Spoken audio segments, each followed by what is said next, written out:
New born baby ജനിച്ചിട്ട് 3 വർഷം വരെ കേട്ടോണ്ടേയിരിക്കുകയാണ്, ലാംഗ്വേജ് അക്വയർ ചെയ്തുകൊണ്ടേയിരിക്കുകയാണ്. മിണ്ടുന്നുണ്ട്, പല സൗണ്ട് പ്രൊഡ്യൂസ് ചെയ്യുന്നുണ്ട്, പക്ഷേ അത് ലാംഗ്വേജ് അല്ല. 3 വയസ്സിന് ശേഷം ഏകദേശം സംസാരിക്കാൻ തുടങ്ങും, ലാംഗ്വേജ് പ്രൊഡ്യൂസ് ചെയ്യാൻ തുടങ്ങും. അങ്ങനെ പ്രൊഡ്യൂസ് ചെയ്തിട്ട് പിന്നെ ലിസണിങ്ങും സ്പീക്കിങ്ങും ഒരുമിച്ചാണ് കൊണ്ടുപോകുന്നത് കുട്ടി. 3 വയസ്സ് വരെ ലിസണിങ് മാത്രമാണ്, 4ാമത്തെ വയസ്സിൽ സ്പീക്കിംഗ് തുടങ്ങി.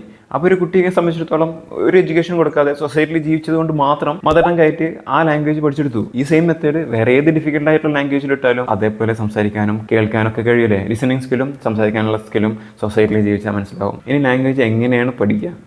അതായത് വെർബലായിട്ട് കമ്മ്യൂണിക്കേഷൻ ഉണ്ട്, റിട്ടൺ കമ്മ്യൂണിക്കേഷൻ ഉണ്ട്.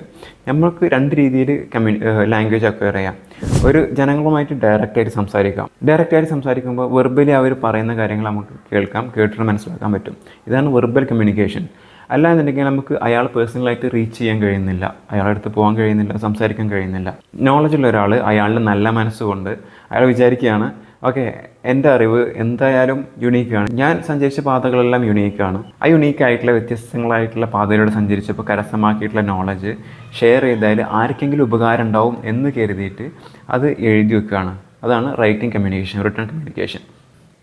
ഈ വെർബൽ കമ്മ്യൂണിക്കേഷനിലൂടെയും റിട്ടൺ കമ്മ്യൂണിക്കേഷനിലൂടെയും നമുക്ക് ലാംഗ്വേജ് കരസ്ഥമാക്കാം.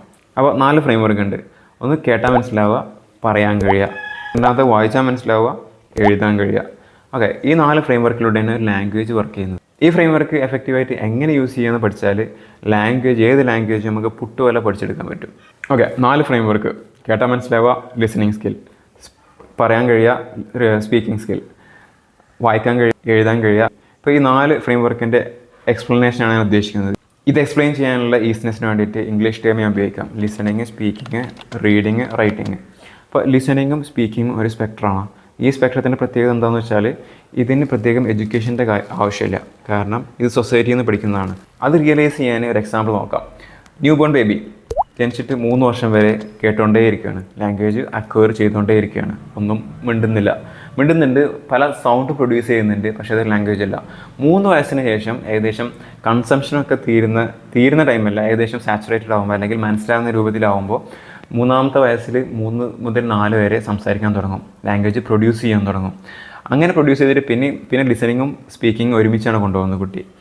അപ്പോൾ 3 വയസ്സ് വരെ ലിസണിങ് മാത്രമാണ്, 4ാമത്തെ വയസ്സിൽ സ്പീക്കിംഗ് തുടങ്ങി.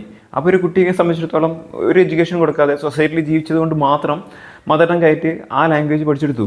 ഈ സെയിം മെത്തേഡ് വേറെ ഏത് ഡിഫിക്കൽട്ട് ആയിട്ടുള്ള ലാംഗ്വേജിൽ ഇട്ടാലും നമുക്ക് അതേപോലെ സംസാരിക്കാനും കേൾക്കാനൊക്കെ കഴിയില്ലേ? ലിസണിങ് സ്കില്ലും സംസാരിക്കാനുള്ള സ്കില്ലും